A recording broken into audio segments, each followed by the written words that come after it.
Yeah, have yourself a Zen. Yeah. And we'll go ahead and get started. Those are quite popular, man. It's a good way to start, huh? Yeah, the Tucker Carlson ones, are they any good? I haven't tried yet. No. Yeah, it was something about, I heard that he was going to come out with the Zen, and then he was going to call them the Tuck. And I was really excited to order them. But then when they were announced, they're called the Alps. And for some reason, it's just, I don't know. I'm sure I'll try them, but... So they're matching the one-syllable name with Tucks. Mm-hmm. So they're Zen's competitor. Well, it's Alps. Alps. Oh, Alps. Yeah. Okay. You should have named them Tuck stuff. I think that'd be cooler. Yeah, I think so too. What led him to start his own brand? Yeah, he says that why do you give money to people that hate you? Zen is owned by Philip Morris, and I guess Philip Morris was a huge contributor to the Democratic Party. I don't fully know. If you look it up, it actually looks like it's the opposite. It looks like they give more to conservatives, but Tucker was called out on that, and then he was talking about how a lot of the big wigs at Philip Morris back the Democrats. Oh. I don't fully know. So it was in opposition. He launched his own brand, one that wasn't going to support the opposing team. Mm-hmm. Oh, good to hear. And is it going well? Are they in gas stations? I don't know. I think they're going to be. I think that's the crucial part, right? If you want to compete with Zen, make it easy to get. Zins are really easy to get. Yeah, go to the gas station. Sometimes, actually, though, my flavor's not. So when I go in, I'll be like, oh, give me 8 rolls. Give me all you can.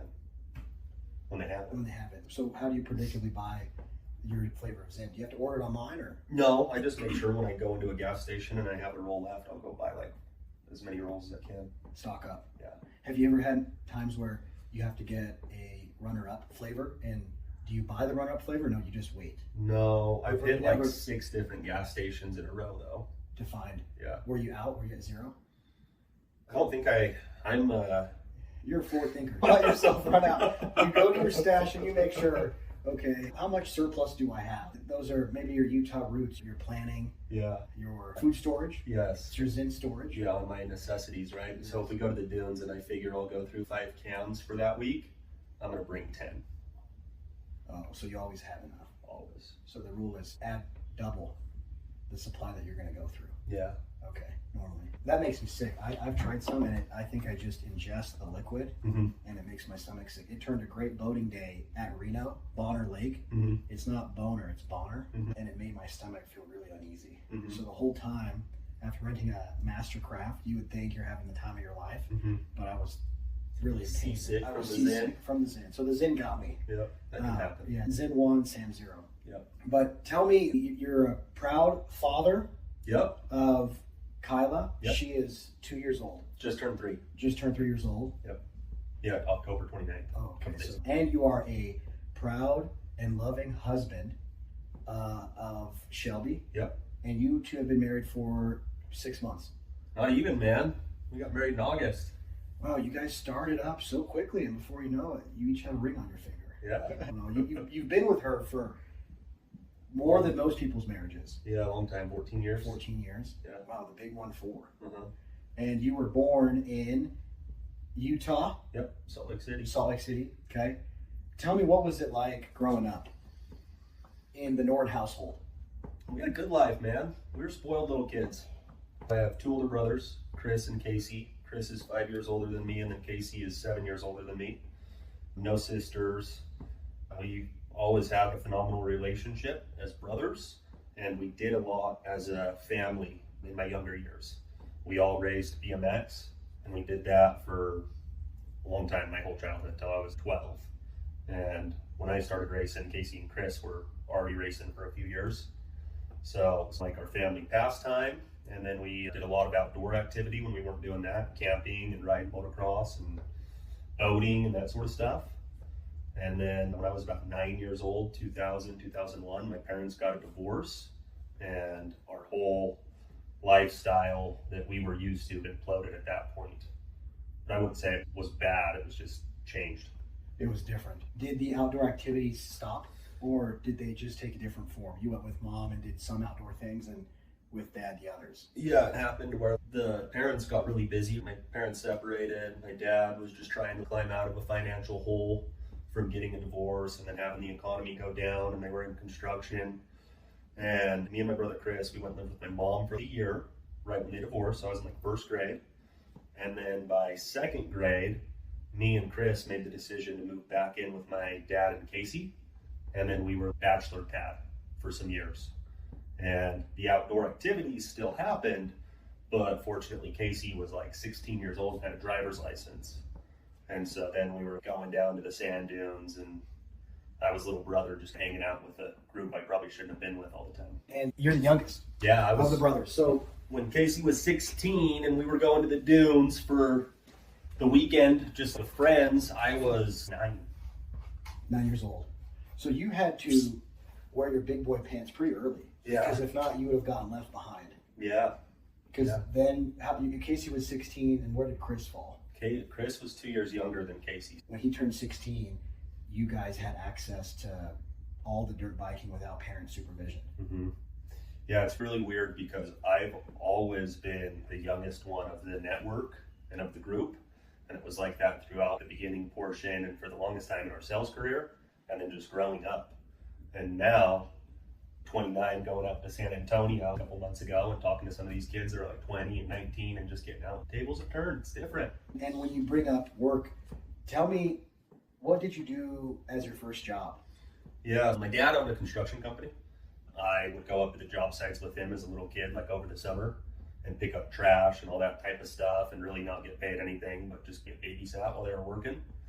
And then when my parents got a divorce, and financially, we were in a different position as a family. We were kids. I'd go up to dad, hey man, can I have $100 to go do whatever? And it used to be yes. And the answer started being no way. And so Jason Gillespie, he was actually Casey's really good friend in middle school and high school. He got a job selling the newspaper door to door. And my brothers were actually having a house party against my parents' will or knowledge. And Jason came into my bedroom and had to be midnight, man. I was sleeping. I was done. And he was like, hey, dude, come to work with me tomorrow. Trying to convince me to go sell newspaper. And I remember my answer was, dude, if you get out of my bedroom tonight, I'll go to work tomorrow. And then the next day he showed up and I forgot about it. I was like, oh crap, we're going to work. Okay.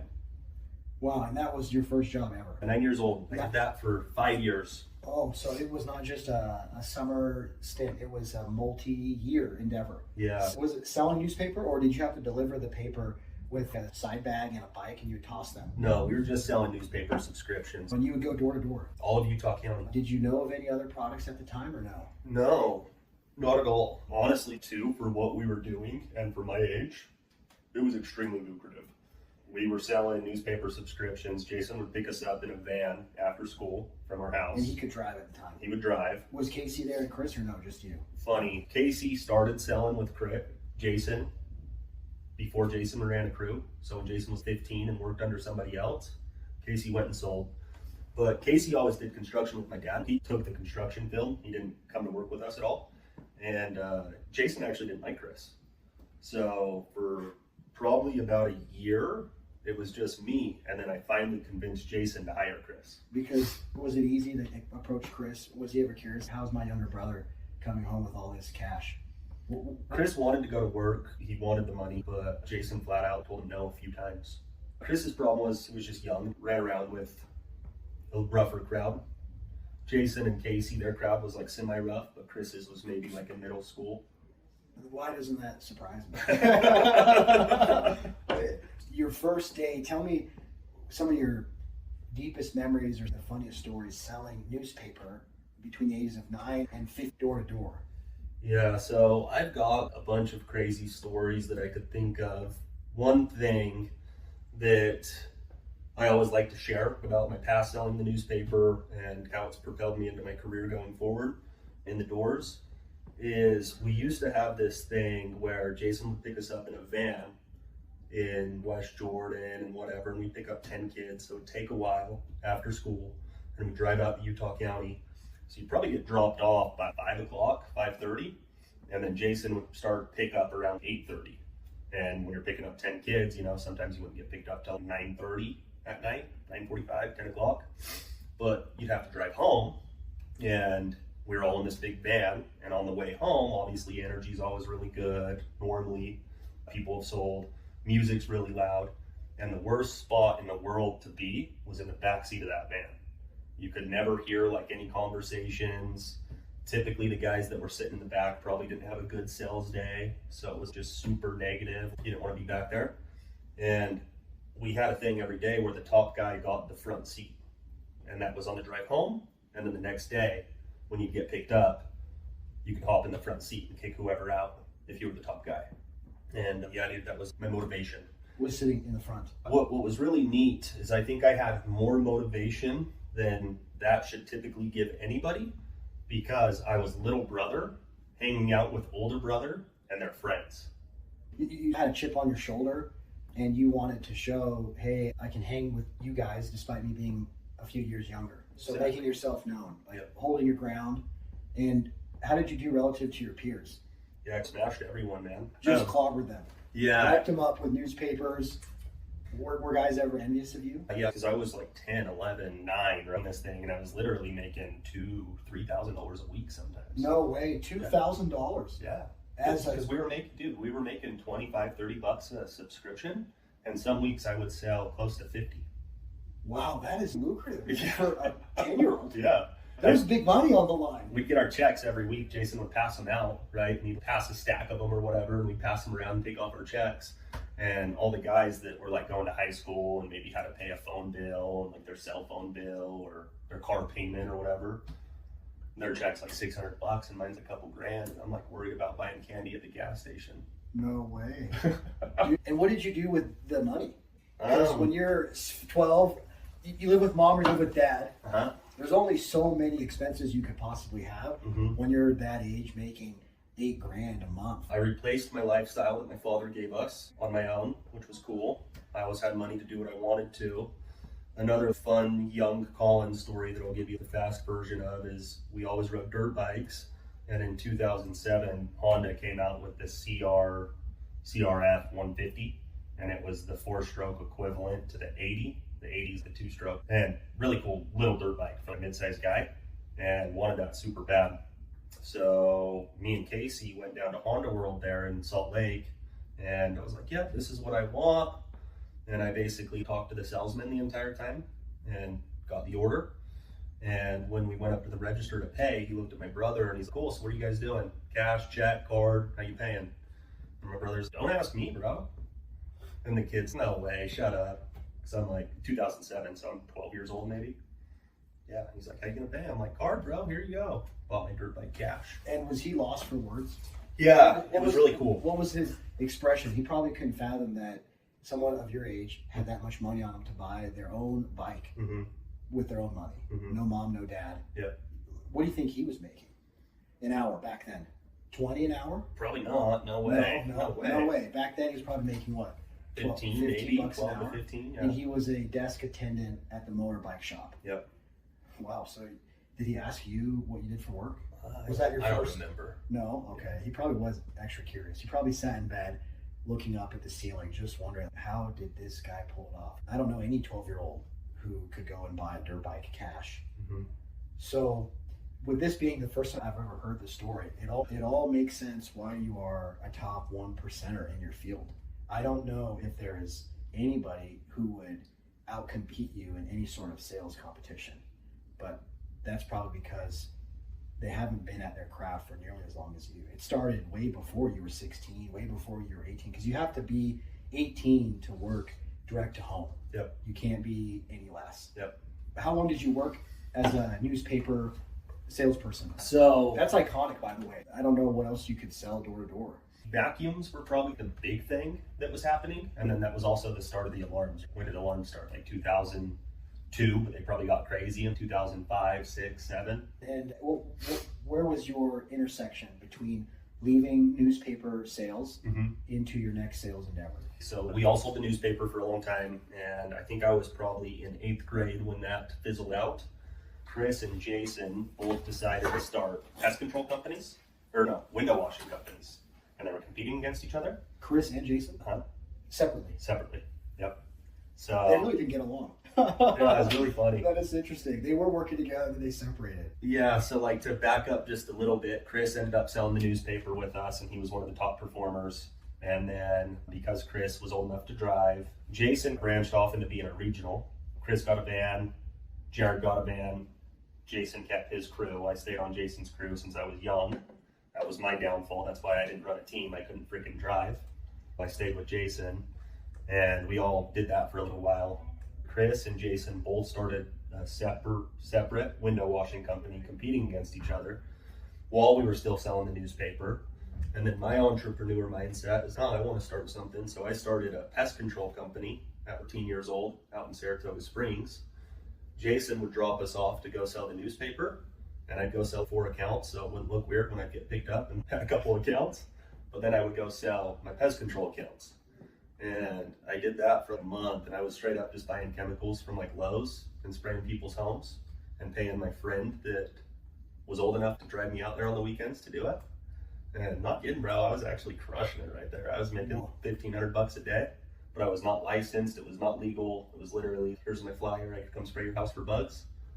And learned I was probably flirting with a lot of danger zones. But you're a kid. It's all kid. forgettable. Yeah, exactly. It's all in the good spirit of entrepreneurship and hustle. Yeah, what happened is I think I knocked on somebody's door, and they'd asked me about like my business and who I am, and I told them, and they chewed me out, and I think it scared me, so I just quit doing it.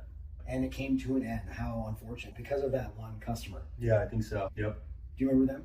I remember the house. I remember the neighborhood. If you were to drive back, could you point to the house? Uh-huh. Oh, funny. Yeah. On the opposite side of Utah it would Lake. be cool. It'd be cool for you to share your history since then. Yeah, go knock on the door. They probably gave you a good amount of fuel. They didn't scare you off, because if not, you wouldn't be seated in this chair, man. Yeah. And after that, did you go back full time after school selling newspapers, or? Chris Lee, so he owned 5 Diamond Protection. It was 2009, so I think I was, like I say, about 8th grade. Jason Lispy knocked on his door, and Chris Lee recruited them to go sell alarms for 5 Diamond out in Nashville, Tennessee that summer. And so everybody in Utah left, and I couldn't go because I was in 8th grade. You had to be 16? You gotta be. And so they went out and sold alarms, and then I just went back to being a kid that summer. I actually have a lot of fun memories of 8th grade summer. That's when me and Jameis became friends and started hanging out. Had you made so much money that you were just sitting on a pile of savings? Yes, I was living with my mom at that point in time. My dad moved to Colorado. So me and my brother Casey moved in with my mom. Chris moved out to Tennessee. And my whole network of my immediate friends that aren't in my age group, who I hang out with outside of school, just went to Tennessee. And then towards the end of the summer, I was running low on cash. And so what I did is I reached out to a guy named Brent. He was our regional manager at the newspaper. And he was pretty much our, Jason Lispy was his only organization under Brent. So it was a huge hit for him when they went to Nashville. But I hit Brent up, and I basically was, hey man, let's start a crew. I'll manage it. You keep X amount off the top because you need to be a driver. I'll hire the guys, I'll train the guys, and we'll get this thing rolling. And within 2 weeks, we were a fully operational freaking crew, throwing down just like we were. I had guys that were starting to do 7 or 8 accounts a day, which was awesome. And what happened is Brent's a hothead. Jason did really good working with this guy over the years. He would get cussed out and chewed out and yelled at. And literally a week and a half, 2 weeks in, I say, hey, let's go to Eureka. Utah? Mm-hmm. On your way to the sand dunes, like on your way out to Delta, small little town. We used to sell the Daily Herald newspaper. And I was, yo, let's go to Eureka. Let's go sell a bunch of accounts up there on a Saturday. That was one of our hidden secrets. We always crushed it. And he's all right, let's go. So we go up to Eureka. He picks us up for lunch at 12:30. And I already have a bunch of accounts. Everybody's crushing it. And when he picks us up, he just chews me out. Very inappropriate way to even talk to a 13 or 14-year-old kid. Luckily, with how I was raised, I could handle it. But it was pretty hardcore. You're an effing idiot. And what it was is the Daily Herald quit delivering the newspaper in Eureka over the summer that I wasn't working there. And I didn't know. And because they quit delivering, all of our accounts that we sold that day were wasted. They couldn't get installed, so to speak. Oh. So it was my fault. So on the drive home, I was texting Jason, and I was like, dude, I don't know how you dealt with this guy. He literally just ripped me out like a new one in front of everybody. And Jason said, hey, why don't you come sell alarms with us, bro? And then 9th grade was my first summer selling alarms. Did you go to Nashville? Or did you go to a new market? No, because they worked for 5 Diamond, and they worked to get a back end check. That summer, 5 Diamond went out of business and their back-end checks didn't come. And I think they were expecting to get their back-end checks in November. Nobody was getting anything. And It's a big deal. It's the big payday that everybody anticipates. yeah, And then it doesn't come. People were probably distraught, bummed that all their efforts pretty much were waste because that company went out of business. yeah. And were they made whole or no? No, Jason was a really good leader in the sense when they found out that 5 Diamond went out, he found a company called Nationwide Security. So what they did is they started selling accounts local in Utah, in West Valley and Rose Park in the winter to try to be able to make some income for Christmas. And Well, they actually had did good. They had pretty much been stiffed in their back end. Yeah, 100% And stiff. they quickly went to Nationwide. Yep, and then just started selling in Utah. Were you with them at that time or no? They were probably active with Nationwide for a month. And then that's when I texted Jason and was like, dude, how do you deal with Brent? And he's, bro, just come sell with us. And we're in Utah at this point. So Do you remember your first security sale? I do. Was Rob. it in Utah? His name was Rob. Oh, his name was Rob. Mhm. No way. You remember his name? Yeah. Did he buy pest control from you? No. He didn't buy newspaper from you? Yeah, no. And where was he? He was in West Valley. It was a crazy deal, dude. It was a duplex. He was a renter. The neighbor got sold by Pinnacle. He was the landlord. And I convinced the landlord to come home from work and be a cosigner for his ghetto neighbor's alarm system. No way. Yeah, it was nuts. It was my first day on my own, too. And most people, they would see all that red tape. The person who lives there is not home, and they would have turned away. Why did you feel like that one was one worth pursuing? I don't know, man. Was it your first door you ever knocked? for No, first security? day on the door of the renter. Yes. Got the renter sold. Found out he was a renter. And was like, crap, dude, you have to be the homeowner. Oh, you couldn't do renters back then. So we Oh. called his homeowner. Homeowner came during like a work shift and signed home to sign the paperwork and run credit. Oh, And he was mad about it too, honestly. He's keeping the house safe. Yeah. It's good for his investment. Obviously, he saw some value in it, or else he wouldn't have done it. Mm-hmm.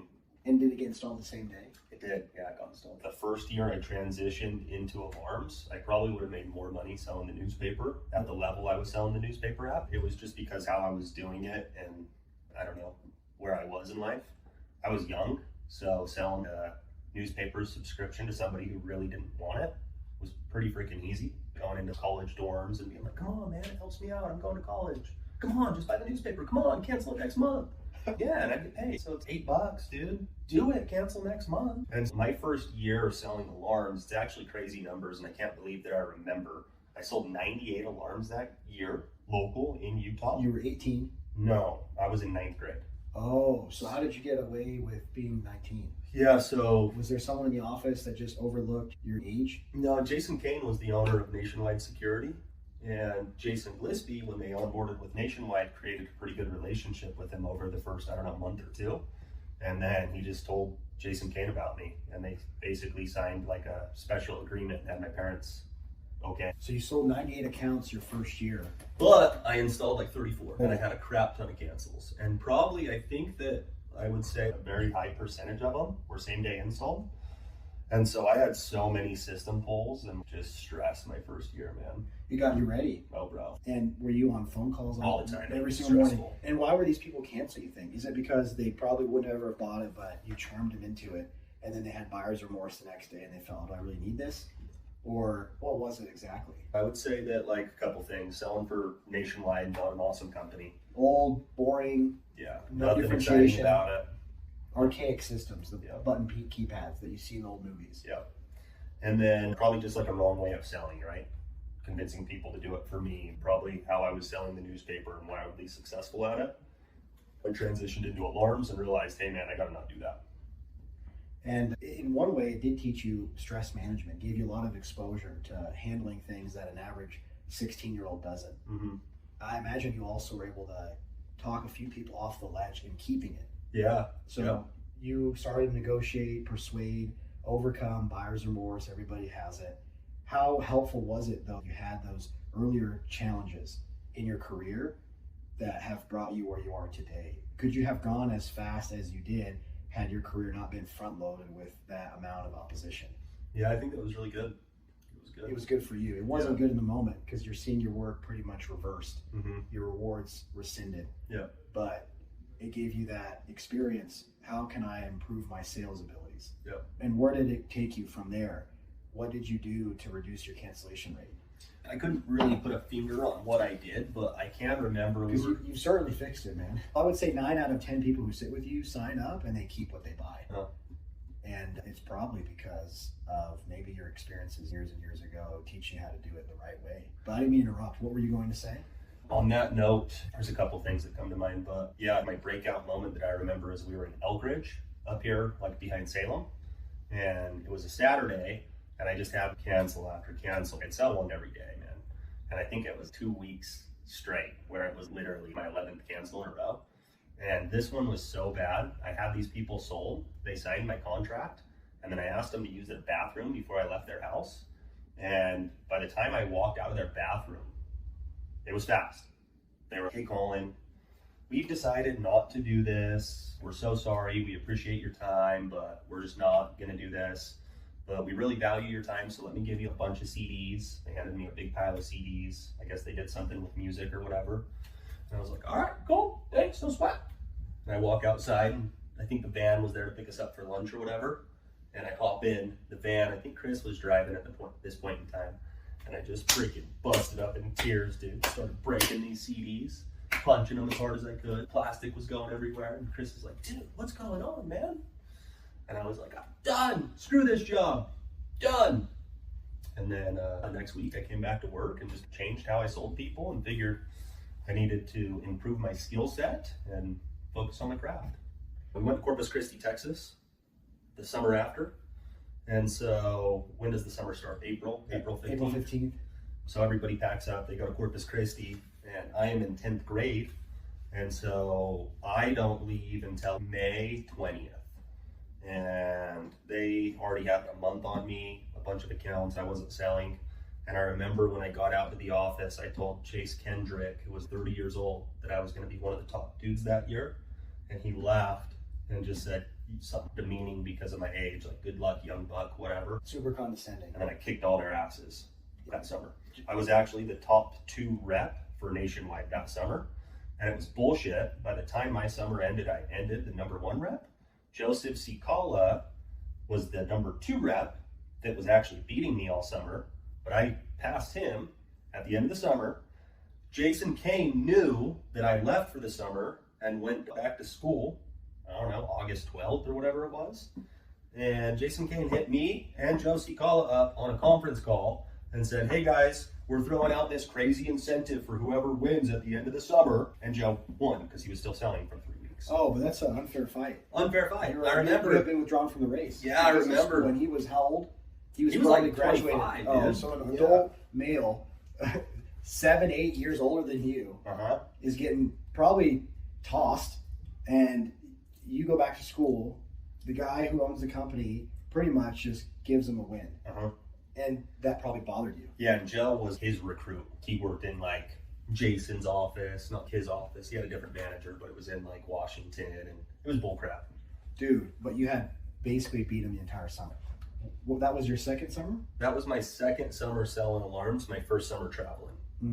And that was when you were 17 years old. Yeah, I would say 10th grade. Dude, you had many drives across the beautiful United States of America. Oh, yeah. To some market, likely only determined 6 months before summer launch.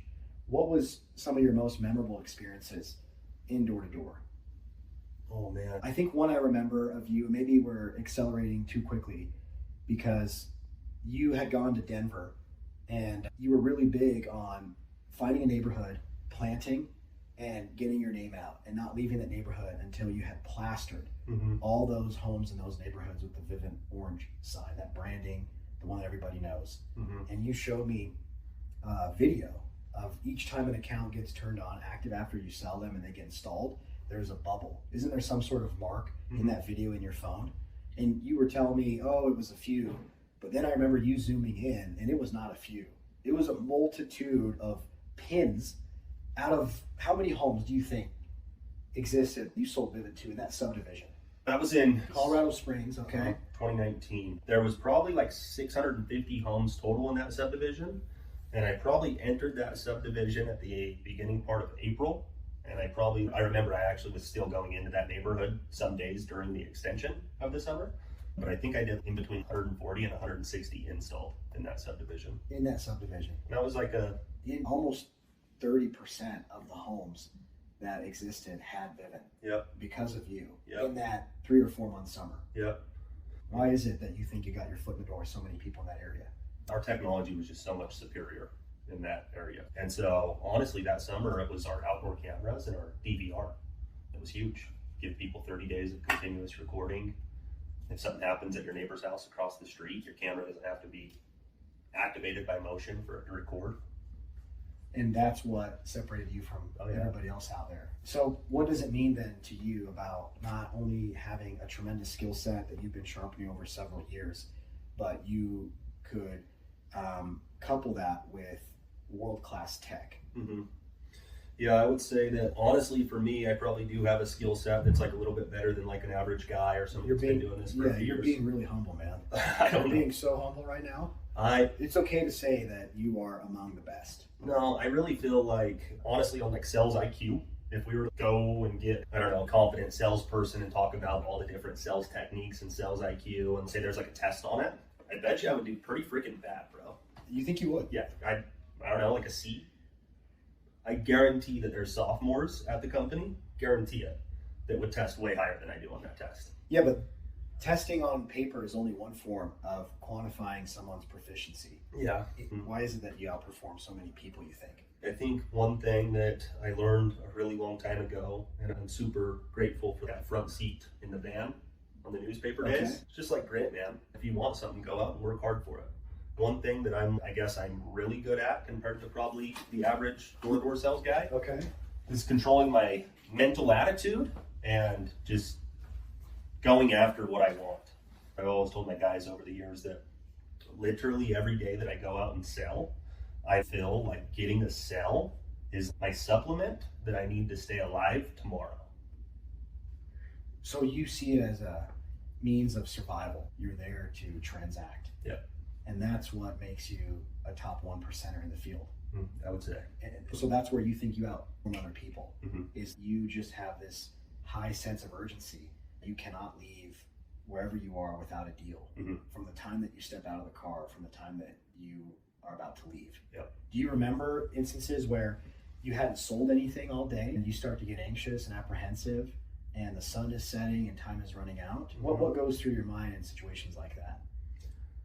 Uh, We don't like it because we can feel it. Yeah. As if it were a bag of weight on our shoulders, or it's as if your neck gets really calcified and you're getting very irritable. Yeah.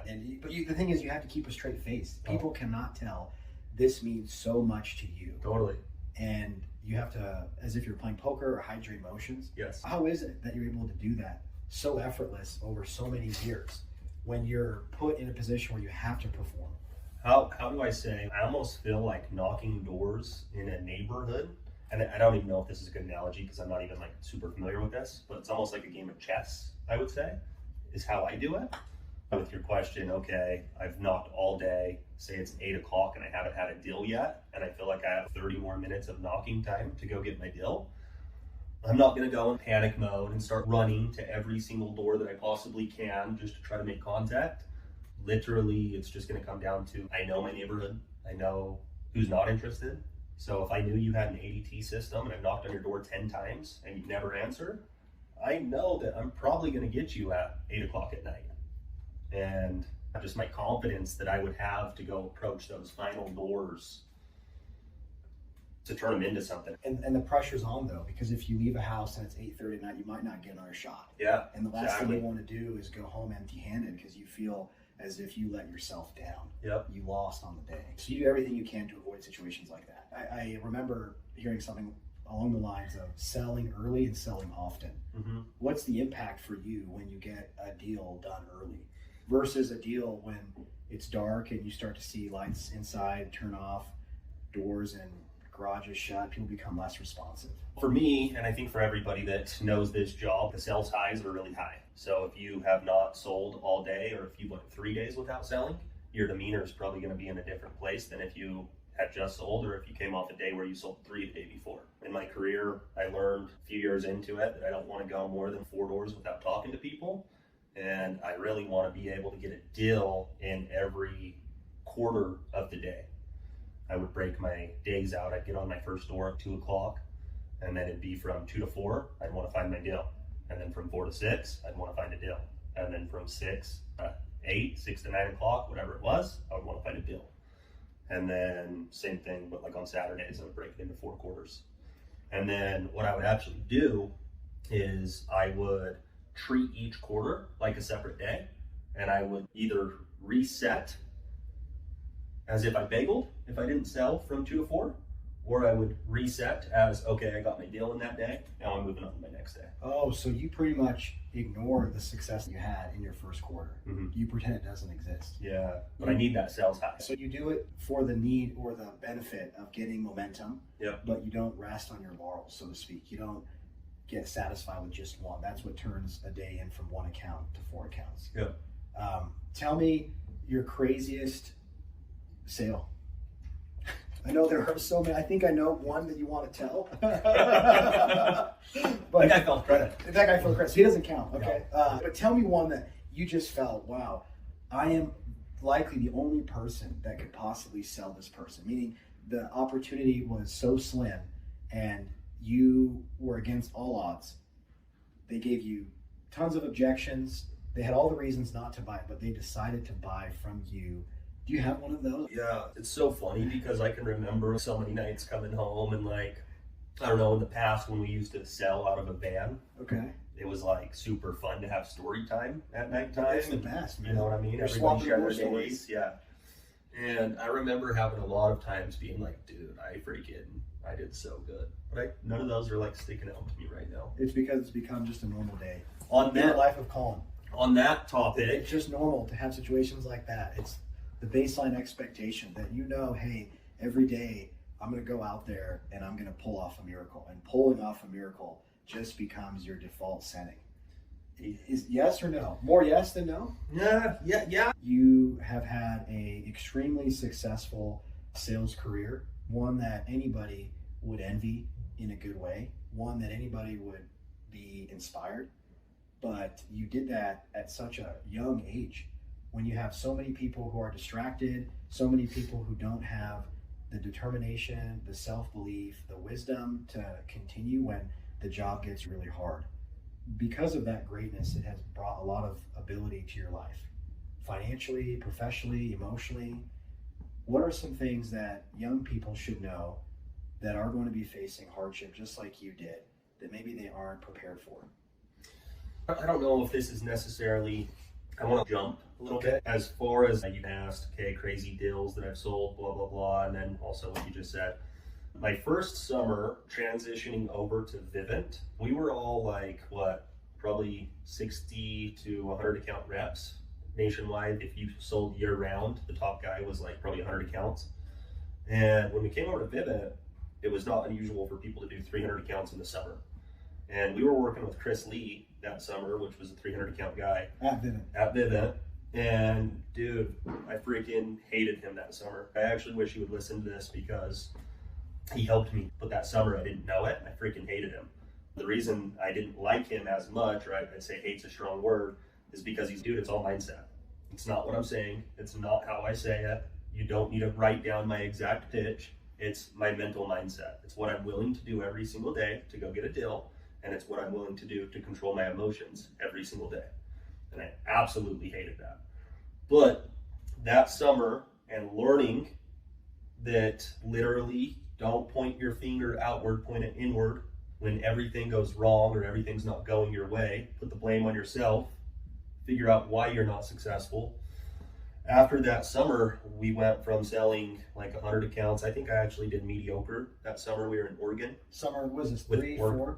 This was summer 4 now, first year with Vivint. Okay. And I actually regressed. I probably did 2 accounts. I felt like the technology and wearing Vivint and fixing my pitch and talking just like the Vivint guys do, I should go crush it. It wasn't it, but the next summer after that, working with Chris Lee, we went to Memphis. And I think that kind of the whole team, Jason Lispy, Chris, myself, all of us have a really huge mindset shift. and we just started doing more volume, more numbers. Double what you were doing before? Yeah, so that next year I went out and did 180 accounts, and then every summer after that I did 200 plus. So a major jump in your production. Mm-hmm. And how many years did you go selling 200 every summer? Oh, That's basically, what, 10 accounts a week? mm-hmm. You're selling every single day, if not multiple times a day. Mm-hmm. Or if you're only out there for 4 months, you have to sell 50 accounts. Mm-hmm. And that's selling, yes, multiple accounts a day and then going big on Saturdays. Yep. Why is selling in a major way on Saturday critical for someone's career? Because Saturdays, people think, oh, it's the week, I don't want to bother people. Why would I ever want to intrude on their peace? They're off work.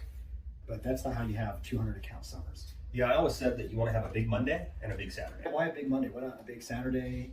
Why go hard on Monday if you have 5 more working days in the work week? So with how we did it, we always took Sundays off. We would always reset on Sundays, and then Mondays it's go time.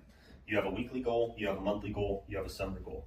For me, it was super easy to put the back to your wind. You don't want the stress. You don't want to be in a situation where it's 8 o'clock and you don't have your deal, or it's multiple days in on a week and you're not hitting your goals. Say I have a goal of selling 10 every week. If I sell 3 on Monday and 4 on Saturday, in the middle of the week, I just have to sell 3. And a lot of the times you beat that throughout the middle of the week. So that was the goal. Winning a Monday pretty much guaranteed a high production in your week. Mm-hmm. Solid.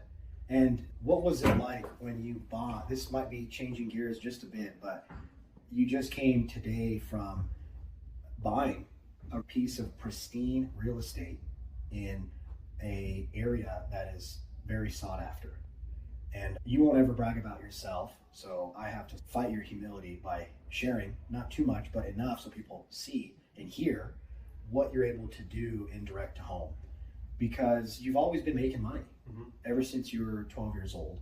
And a lot of people, they would get complacent because the money that they make more than satisfies their needs. So it sedates them. It gets them lazy. It gets them very complacent, and they just stop at good enough. Mm-hmm. But why is it that you're able to push past that? What makes you want to invest in real estate? I've got goals, man. I love door-to-door sales. I absolutely love the way my career has gone so far. And in my early stages of my career, I made a lot of money. We worked for a lifestyle, basically. I used to buy just a lot of stuff every year, toys, trailers, side-by-sides. And what motivates me and what I had the aha on probably 2 or 3 years ago is that I'm in a very unique position to make lump sums of cash fast. And without my degree, without owning a business, without making crazy investments. And so my goal is just to take full advantage of the opportunity, like I've done in the past, but a little bit more so, and invest into my future. I want to be able to pay for my lifestyle and pay for what we're doing, but I want to be able to acquire a real estate deal or 2 a year. But the goal is over the next, 5 years, I want to make enough passive income outside of Vivint. Yeah, that the money that your investments spit out supports your lifestyle. I, of course, want to work. I just don't want to have to. Yeah, but you want to do it from a place of optionality, not from a place of necessity. Yeah. And tell me, because I remember you sharing with me a particular deal. You own quite a bit of real estate. For any 30-year-old, you are an outlier. You are an exception to the majority. You own probably $2 million of real estate, close. If you wait a year or 2 and you factor appreciation, you'll be over $2 million in real estate. Yeah. What was your first deal like? And how did you go and get that deal with the income that you made here? Because there's a specific moment in time where if you do this job at a high level, like you, and you're a good steward over it, and you go put that money into an investment that creates money on top of that, that's a very special moment, isn't it? That's where it makes all the long days, all the rejection, all the doubt, all the fear we face worth it, wouldn't you say? Oh, totally. And what was it like when you had that realization for the first time? Because a lot of people, they quit before the miracle. Yeah, I would say like buying our rental property and seeing our cash flow off of it has been amazing, dude. It gets you jacked and kind of rebuilds your conviction and make you want to keep doing this stuff. Because you see a purpose for it. Totally. because satisfying needs don't motivate. No, it's one thing to go out and sell for the summer. Say you sell at a high level and you make $100,000. Cool, $100,000, depending on what you're going to do with that money, that comes and goes very fast. You could go buy a side-by-side, you could go buy a fifth-wheel trailer, and that's gone. And then shoot, now you got to maintain this stuff that's just going to keep costing you money. Or you can go out, work really hard, make $100,000 and invest it into something that's going to pay you forever. That's a lot more exciting, and it seems like it has far more reward than just working To buy toys. Yes. And tell me about There's light at the end of the tunnel with that too. Because with me, I don't want to own a plane. I don't want to, like, if we do something one day, it works out great. But I don't really aspire to do that. You're not in it for this level of lavishness. No. Okay, but you are in it to build a lifestyle based off of the way you want it to be. That's right. Not based off of the default narrative that society has us propagating. That, oh, you need to work a job that pays you just enough to meet your needs, but not nearly enough to enable you. Not nearly enough to create optionality on what you say yes to, how you spend your time, and who you spend your time with. Can you tell me a bit about that deal that you did in Midvale? What made that deal so special to you? Yeah, as much as you'd like. I'll give you the fast version, but just back up just a hair. Okay. So in 2017, I bought my first property, which was our primary residence. And I bought that on accident because I had to. I was living with my brothers at the time. In between summers, we'd come home and we'd rent like a house or an apartment, whatever. My brother Chris ended up buying a house the summer before, or right before we left for the summer. And so he wasn't going to be in the rental. And my brother Casey was no longer in a situation where he wanted to rent with his little brother and his wife anymore. And so they were getting their own place. And I basically was going to move into with mom and decided to buy my first house instead. And that was one of the best investments that we've made to this day, just being our single family residence. I bought it for $370,000. My aunt was my realtor. I had a $280,000 budget, and then we increased it to $370,000. I was sick for 2 months, thought I was overpaying, was disgusted with like how much we spent on the house, and now it's worth more than double, which is phenomenal. And then probably 3 years after that, I'm like, crap, I really want a rental property. I really want to invest. I'm not doing anything. And I finally make the decision to just go out and buy some raw land out in Cedar City. That was cheap, and I still have it. It works. But it wasn't a rental property. It wasn't anything to get me super excited.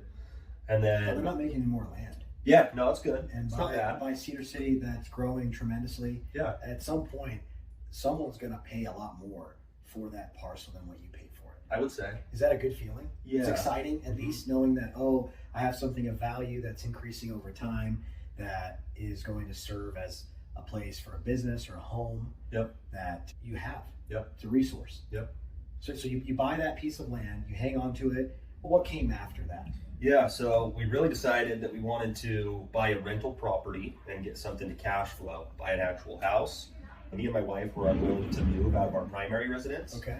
So I ended up working with my partner, my buddy Braden, to buy a house. We ended up doing it to where he owner-occupied the loan as the primary.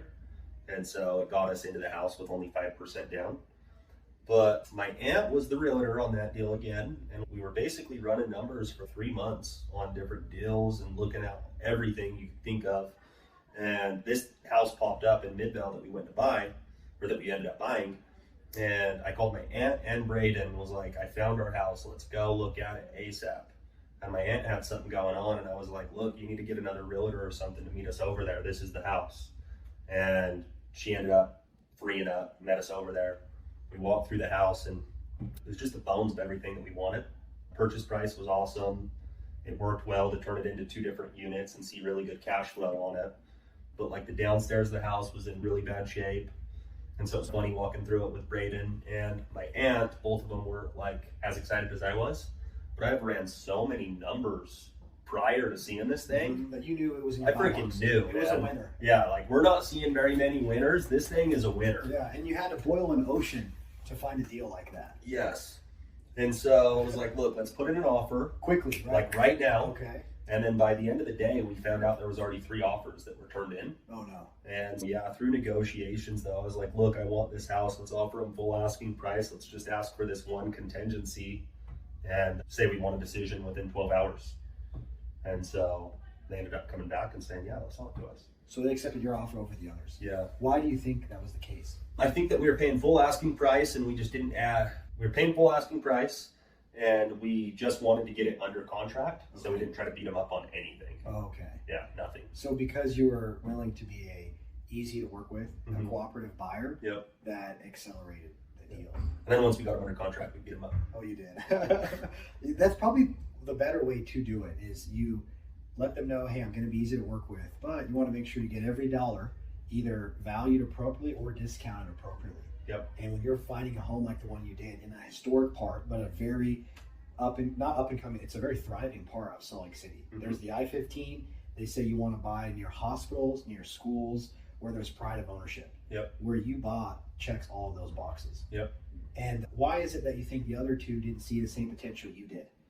I just don't think they were as immersed with running the numbers. And my aunt, right? She's a realtor. She's a really good realtor, but she, I think, primarily helps people find like their raise your family house, Yeah, right? she didn't have her investor cap on. Exactly. And so they have this saying, you make the money on the buy.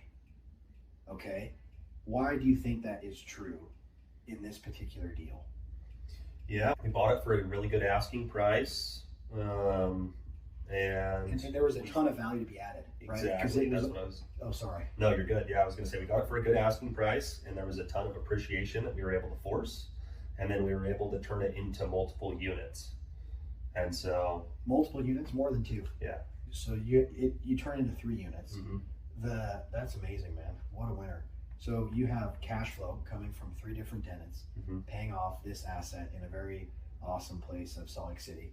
And what's the rent in the top unit? Yeah, so rent upstairs is $23.50. Okay. Rent in the basement is $21.50. Excellent. And then rent in the studio, which is like a section of the garage in the backyard, is $11.50. And so our mortgage on that is like $2,600. It's a 6% interest. We did a 5% down loan at 6% interest, and we saw, I think it was a little over 40% cash on cash return. Unreal. I wish I could do it again. Yeah, Don't call me and ask me. I can't find it. But that's why you knew, hey, this is something we have to act fast on. Yeah. Can you tell me a bit about this 3rd unit? Because there was a lot of creativity there. And when you had first gone through it, did you have this idea that you could do a 3rd unit? Mm-hmm. No. How did that come to be? Yeah, so the house was just an interesting layout. There was already 2 kitchens. There was 1 kitchen in the upstairs, 1 kitchen in the downstairs, and there was a separate entrance for both the upstairs and the downstairs on the house itself. And then there was actually 2 garages on the property. There's a single car garage that's like next to the house, and then there's a big 2-car garage in the backyard behind the house. And inside of the 2-car garage, there is like a 15-foot hallway, essentially 15 feet wide, and then it goes around down one side of the garage and down the back side of the garage. It's like a separate unit. And there was a shower and a toilet in there. So a lot of the plumbing and the tricky plumbing was already done in that place. And we didn't really know what we were going to do with it. The idea of making it a small studio apartment didn't even cross our minds because it was way too small. But after we got into the remodel, we started doing the upstairs and downstairs unit. We were talking about the garage, and yeah, I kind of figured out what the square footage would be, and it's almost 600 square feet. And so looked up a studio apartment, and I think there's a pretty big demand for something like that just because there's not a lot in the Salt Lake Valley. We decided to make it a little studio, and $1,300 later. Oh, $1,300? it's $11.50. $11.50. And yeah, we ended up doing that studio for $20,000 as part of the remodel. So I think like that one on its own is just phenomenal. That helped our cash flow in a big way. Without that place, we were like, I think like 13% cash on cash return. Still a winner. Huge win, right? A home run in this market at this point in time. Yeah. And knowing what you know now, how has it sharpened your investing senses when you look at a deal? Yeah, I feel a lot more confident in, being able to look at an existing home and seeing what you can purchase it for, see what you're just running numbers on it, I guess. I'm a lot more confident in, for lack of better words. Mm-hmm. know the process of running the numbers. I know what rents are. You immerse yourself in it for a little while. You naturally know what interest rates and purchase prices are going to equate to in a monthly mortgage payment. And yeah. If you forecast just the amount of property and real estate that you have today, if it continues to appreciate at the rate that it has, likely it will continue, if not exceed the rate that it has. But if it just does that, what do you think it's all worth in 10 years? Hopefully a lot, man. Hopefully a lot. Then I think that's a very key distinction that I want to make here, is if you can learn a skill set that will pay you handsomely while you were young, and you can live below your means, and you can aggressively invest and be mindful of your tax liability, you can really enable speed. Oh yeah. In wealth creation. Oh yeah. Can't you? Yeah, huge. Huge. And do you think if people knew that starting in direct to home, do you think they would be more resilient? Do you think they would persevere more? What makes it so hard to persevere? Because this is so obvious that it worked out for you. It's clearly the quickest way to buy back your time, buy freedom, use your active income to fund your passive income. Why is it so hard for people to understand that? Honestly, it's just how we're wired as like people. It's our belief systems, right? It's anything that is done or that people have achieved is really hard. If we use a simple analogy, and me and you both got a shovel, okay, and we were going to go out with a field behind Vivint, and we were going to dig a big hole. Is it possible? Could we dig with a shovel, like a massive freaking hole? Say we wanted to bury your truck. Could we do that? Together? By yourself? We have to get Shelby involved. Right? No, seriously. If I was like, hey, Sam, over the next month, dude, I want you to go out back with the shovel and dig a hole so we could bury your truck. Could you do it?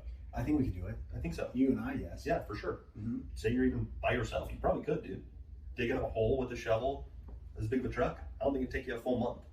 It just seems so hard. Depends on how hard the dirt is and stuff, right? Yeah. It's definitely doable. If now I am like, hey, dude, let's go dig some holes, and I'm going to have a crew of 100 people doing it, and we're all digging our own hole, and you can see, oh, dang, he's doing it. He's doing it. I just got to get to work and do it. It's going to be a lot easier than if I'm like, hey, Sam, go out and dig a hole as big as your truck over the next month by yourself. You get what I'm saying? Yeah, so being in an environment where you see people doing things that are worthwhile, Yeah. being diligent, increasing their skill set, it makes it more manageable. Yeah. Like you're a creature of your environment. 100%. So for those who feel like they're alone, digging their own hole or creating their own dreams, wouldn't it be easier and faster to do it with those who are achieving their own? Mm-hmm. That's right. And it's also just have the belief, right? Because if you're an 18-year-old kid and you're coming out to sell door to door for the first time, and this is going to be your career, and okay, you heard Collin's story or you heard somebody's story, we want to go out and make a bunch of money and invest that money into whatever. It's going to be hard. You're going to have to learn a skill set, and you're going to have some discipline. The other opportunity you could go do, like my brother Casey, he's a custom home builder. If anybody wants to go work for him instead of selling door to door, you absolutely can. Now, after a month of working with him, are you going to be able to do anything or all the things that he does as good as he does and as fast as he does?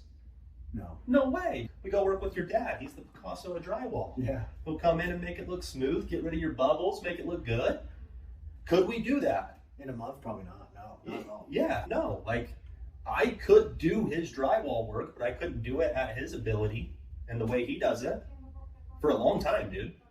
You know, I'm confident that actually your dad's going to be doing a drywall project for me, and I'm pretty handy. I've done some mudding and taping. You're very handy. I can do that stuff, but like, I'd rather just wait for your dad to come do it right than for me to take a week to do what's going to take him 2 hours. And that's because when you do something for so long, you Yeah. get far better than you possibly could imagine when you first set out doing it. And with our job, dude, it's funny because, yeah, we're not getting paid $12 an hour or $15 an hour. You're not having a punch card to punch in and, okay, yeah, oh, I can't build that cabinet today, but I sure learned how. I learned something. But when you go to work in that regard, yeah, you're getting paid hourly. You're walking home with a paycheck, so it's not negative.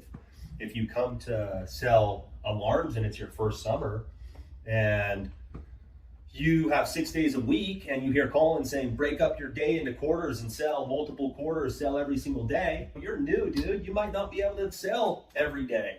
If you go 3 days and you don't sell, it's not the end of the world because, hey, on your fourth day, if you do sell, how much money did you make that week? And is that going to replace what you made at your other job or your other opportunity that you could have done.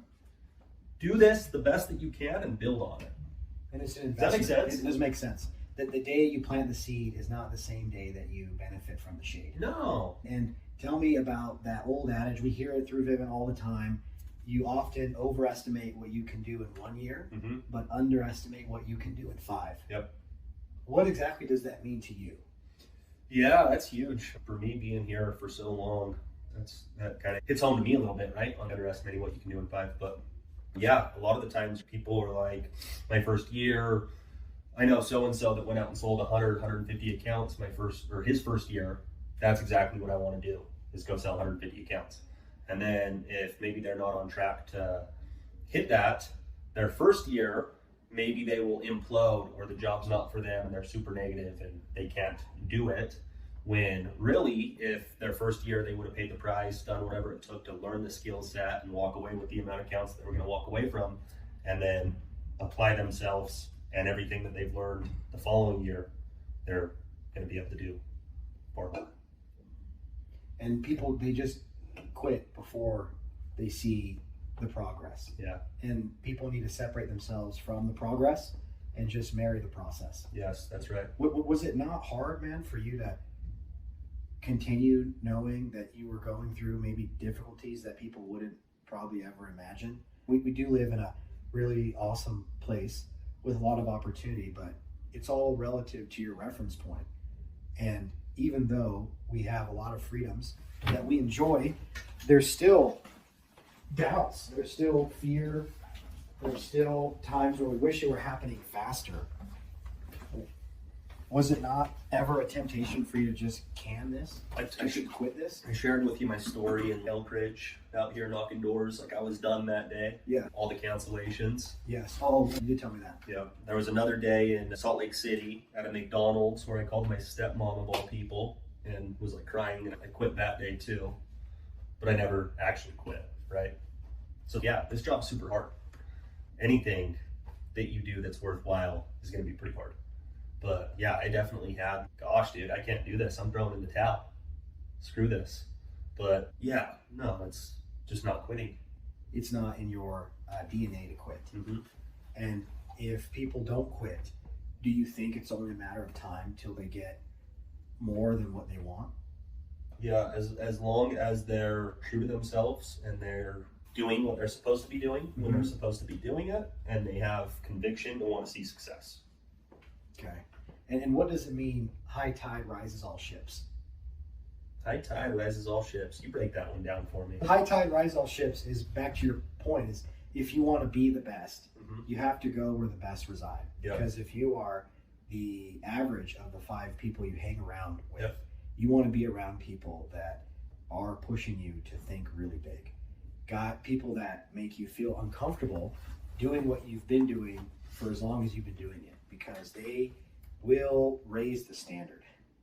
And I think about some of the experiences that I've had personally when I would walk into a room when we were in New Mexico in 2020, and there were just so many talented people in that room. There was you, there was your brother, there was Jason, there was Justin, there was Ike, there was Ty, there was Mark.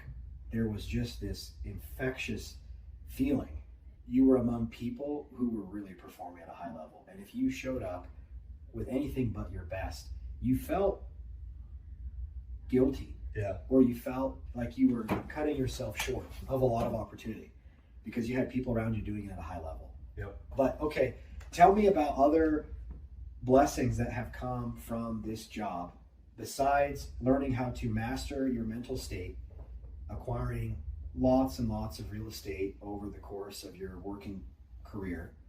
What are some other benefits, some other blessings that maybe an average person wouldn't think? Honestly, man, like with this job, if you're able to do this at a high level and see success, like the list goes on and on what this job can give you.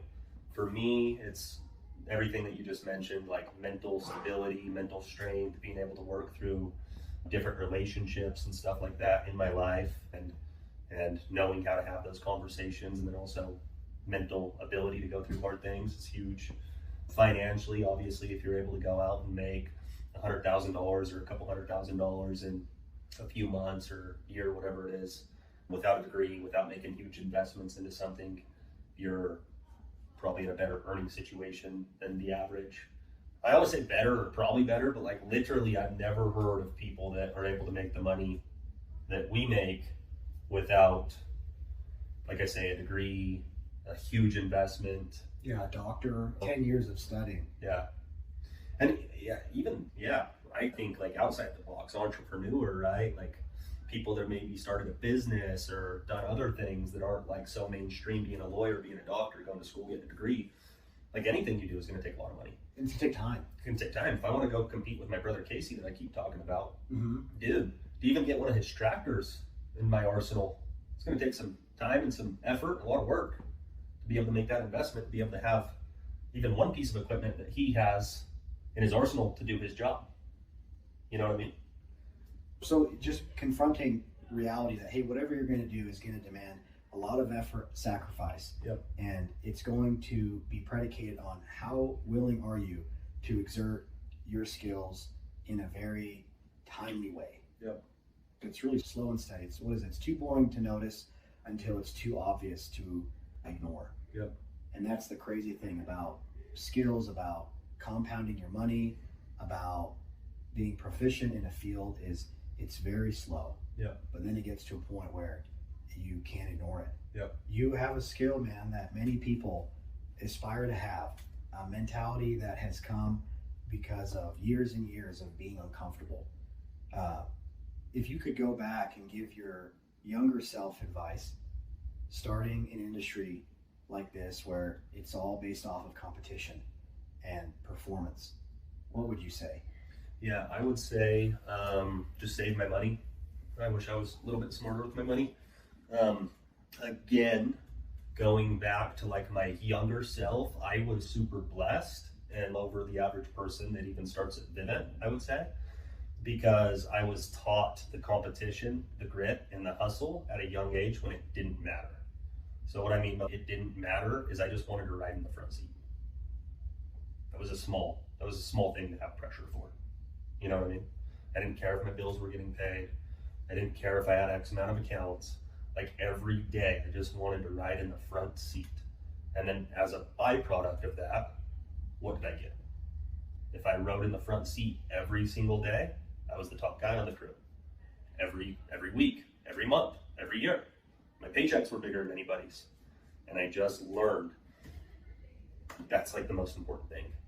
And so that's why earlier, when I discount my sales IQ a little bit, maybe, yeah, it's probably better than the average, whatever, but it's not Your X factor. Yeah, it's not like X Factor. It's not game, dude. You say that in a house, gosh, no wonder you're selling deals. It's like mindset. It's what I'm willing to do. Your mentality. Transfer of energy. Sales is a transfer of energy. You show up with a good charisma and yeah, you want to talk to them. Like, how many times have you sold somebody where they're like, dude, the last Vivint guy that came by, this stuff's cool. The last guy was weird, man. So many times. So many. Yes. And it's that other guy maybe could have a better sales IQ and say all the right things, but his vibe is screwed up or it's weird. One thing I might ask you here is, what does it mean to be a good leader? That's a loaded question. I know it's loaded, man. Yeah. It's probably cliche and it's likely the most overused question out there. Yeah. But to you, what does it mean to be a good leader? I would say in like a watered down, like definitely not the best answer you hear this, but just support your people, lead from the front, do what you're supposed to when you're supposed to be. Don't ask your people to do what you're not willing to do, and support them, and that's it. I would say for me in my leadership type career is just not asking people to do what I'm not willing to do myself and leading from the front. Great. The hardest summer I ever had doing this job was all due to leadership and managing. It was when I went to Cleveland in 2017, I think. Super, super challenging, dude. Doors were hard every single day. We drafted like the west side and the east side is the lower middle class. It's where you're going to have like more use of the alarms. And I was knocking neighborhoods where Jake Paul lived or grew up. Yeah, Oh, the Paul brothers. No dude, way. straight up mansions. And I had a huge crew of dudes that really didn't like the snooty upper class neighborhoods. They really jived with more of the middle class stuff. Just leading those guys that summer was so challenging. But that summer I still did 200 accounts, made it happen, led from the front. I was not crossing over the boundary into the east side. Not once that summer. I didn't even see the east side.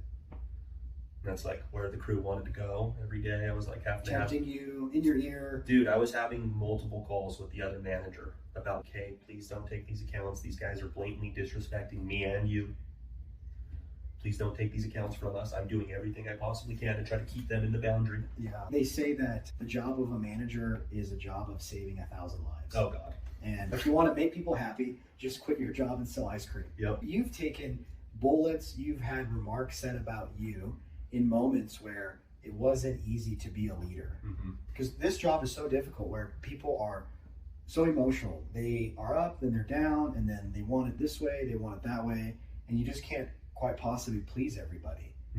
So how is it that you're able to orchestrate an operation with so many conflicting personalities and do your job at a high level? Yeah. Because that's so tough, man. You are a therapist, you are a bishop, you are a cheerleader, you are their president, you're all these things to people, yet they don't see that you're just doing your best. How is it that you're able to continue to perform at such a high level? Yeah, I don't know. I think for me, it really just boils down to leading from the front. In our thick years of managing, I would be the first guy to answer my phone if somebody needed something during the day. But I was also like an ass and the first guy to be like, dude, meat and potatoes, bro. I'm on a door. What's going on? And it's just that urgency that I would have every single day to go out and get deals, right? So, hey, I'm here to help. We have our hoorah meetings. We have our correlation. We talk about sales IQ. But at the end of the day, we're just trying to go out and put up our numbers. And if we can do it, you can do it. And had you not done that, do you think your career would have been what it is? I don't think so. I think that's like the number one thing that I have had going for me my whole time doing this thing. Is your ability to perform when there are times where the odds are stacked against you. Yeah.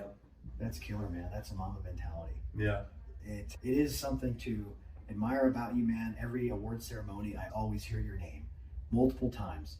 And it's a very recognized name at Vivint for these achievements. What does the next 5 years look like for you?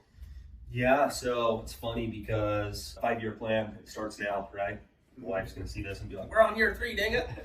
You're resetting, you're making a 5-year plan. It happens all the time. No, but yeah, I just want to throw down at the ability that I have in the past, but I actually want to do a little bit more. Now I am 29, I'm almost 30 years old.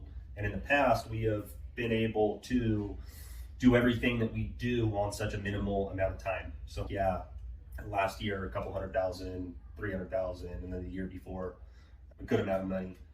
But with doing that, I've taken probably like 7 months of time off and enjoyed maybe too much of a lifestyle. But isn't that great that you have a lifestyle that you can do that if you really wanted to? It's phenomenal. I wouldn't go back and change it. Yeah, you have no regrets. But I'm to the point now where I'm like, look, man, I really want my free time. Like my little girl is 3 years old. I really want my free time to be able to be like, hey, by the time she is 8 to 10 years old, I can literally focus on just family or other crap, right?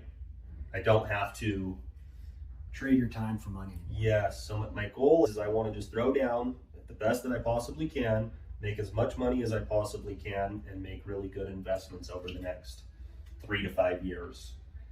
And then I'm not saying I'm not going to continue to do this. I probably see me being the guy that does this for a really long time. And even if it's not, there's always a beginning, there's always an end. You'll go on to do something that calls you. But for right now, you are creating every day a lifestyle that you can be really proud of. Yeah. And you can build with your family around. Mm-hmm. A lot of 30-year-olds, they borrow money from their parents, they live with their parents, or they're living some job that they feel pretty miserable in. What's your advice to people like that? Pull your pants up, get to it, man. Cut the tie. When I was a kid, my parents got a divorce, like I say, at like 9 years old. And we were spoiled, man. Like racing BMX is not cheap. My bike when I was a kid was like $4,000 bike. It was like super light. yeah, we got all that stuff handed to us, and then all of a sudden it wasn't anymore. And my lifeline was cut at that point in time. And I just learned, hey, go out and make it happen, go to work. And maybe not the best thing to say, but I was having a conversation with one of our friends that knows a lot about this job and has done this job in the past. And we were talking about the difference in success and not success. And I basically said, hey, look, man, with this job or life, it's up to you to fix your financial situation. Nobody else is going to do it for you. I'm not going to do it for you. Other people aren't going to do it for you. It's up to you. No matter what you do, you can fix your financial situation if you want to. And like I promise, man, one of the investments that I made a couple years ago with one of my buddies that I'm no longer involved with, he still runs it, it's a lawn care company. And he does great, no but about it. It's just, there's differences, right? There's lawn care companies that crush it. There's lawn care companies that get by. There's people that maybe won't make it happen. And yeah, I'm pretty confident with the correct attitude, you could go do anything that you want. You just need to take action and go do it. For somebody that's 30 years old and still living at their parents' house, why? Go do something.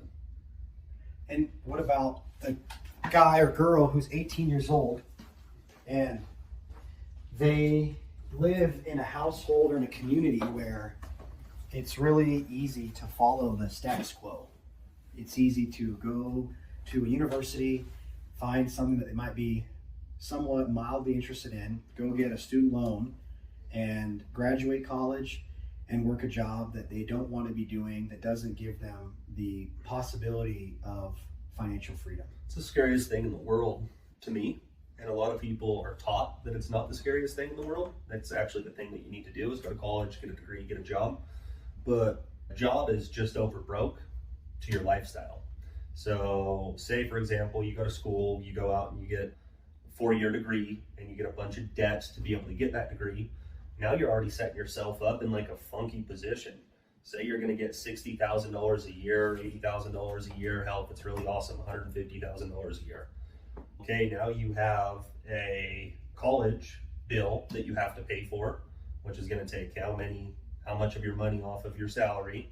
Okay, and if you're making 150 grand, you're probably going to go buy a house, buy a car, something like that. And now you're literally living a life where you are working for such a boring lifestyle. It's good things. You want to be a homeowner, you want to have a place to live, you want to have a car to get around places. But literally, if you're just working to pay your bills and, I don't know, make a little bit of extra money, that's terrible. Terrible. And you're doing it 9 to 5 every single day, all year long. Another conversation that I've had recently is I've had a friend that had some financial turbulence. And it's, dude, with a job like us, you could go out and you could throw down at a really high level and you could make lump sums of cash. Say, for example, I put myself in a situation where I'm X amount of dollars in debt, right? And then I go get a job, just over broke. And that job is going to give me a monthly salary and a yearly salary. I'm going to be able to pay my bills, and then I'm going to have a little bit of excess money on top of my lifestyle and my bills to pay for other things. Even paying off that debt, dude, like a $40,000 debt is crazy. Wild. To us, right? Mm-hmm. For me and you, it's almost for somebody doing this job. Like with my land that I just purchased, it was a $200,000 piece of land, and the goal is within the next 2 years, I want to own that thing. I was able to put a good lump sum of money down, and then in order to pay that thing off in 2 years, it's going to take a lot of money. And I couldn't do that with a just over broke or like a job. The JOB, that's what it stands for. Yeah. Just over broke. Yeah. I heard from a university professor once, he said, a salary is a drug they give you to forget your dreams and build somebody else's. Yes. Yeah. True or false? True. I would say true. That's phenomenal. Yes. And sometimes I think about, why is it that we have been fortunate? I would attribute a lot of it to hard work, because none of it happens without you rolling up your sleeves and getting after it, especially when it gets tough. But a lot of it is finding something in your young or your early 20s that you can become very masterful in. Because if you wait and you think, okay, I'm going to postpone the day of skill acquisition for when I'm 30. I heard that, okay, at 30, you are either confronting two realities: a life less lived because you have skills that enable you to buy back all your time, or you live a life of regret because you used all of your time to play around and enjoy yourself, only to find out that the time that I was spending when I was 20 playing around wasn't all that fun, because I have to confront this brutal reality that is harsh and unforgiving. So we can do what the wise man does in the beginning, or we can do what the foolish man does in the end. Yep. I was talking to a guy yesterday who has raised $700 million over the course of his career. He is in the oil and gas space in the Uinta Basin, and he's on his 6th fund. That's a world of pressure on his shoulders that, hey, investors come first when you're a fund manager, because if you screw it up, you over forecast projections, then you burn the trust that people instill in you to take their dollars and grow them. Yep. And those dollars are time and energy that they sold in exchange for the investment money that he's now managing. I asked him, hey, how do you maintain high performance when you have so much responsibility? And he says, I am always stressed. It's just a part of life. If you want to do something worthwhile, you are going to be stressed longer than you would like. Yeah. And he says that he earned every hour of sleep because when his head hit the pillow, he slept like no tomorrow, because he had just so much that he was working on. Yeah. And I think that's what brings fulfillment, is if you can find something that stretches you beyond your capability and you can achieve something great by doing so. It's almost as if you're too pressed to perform to get depressed, to get sad.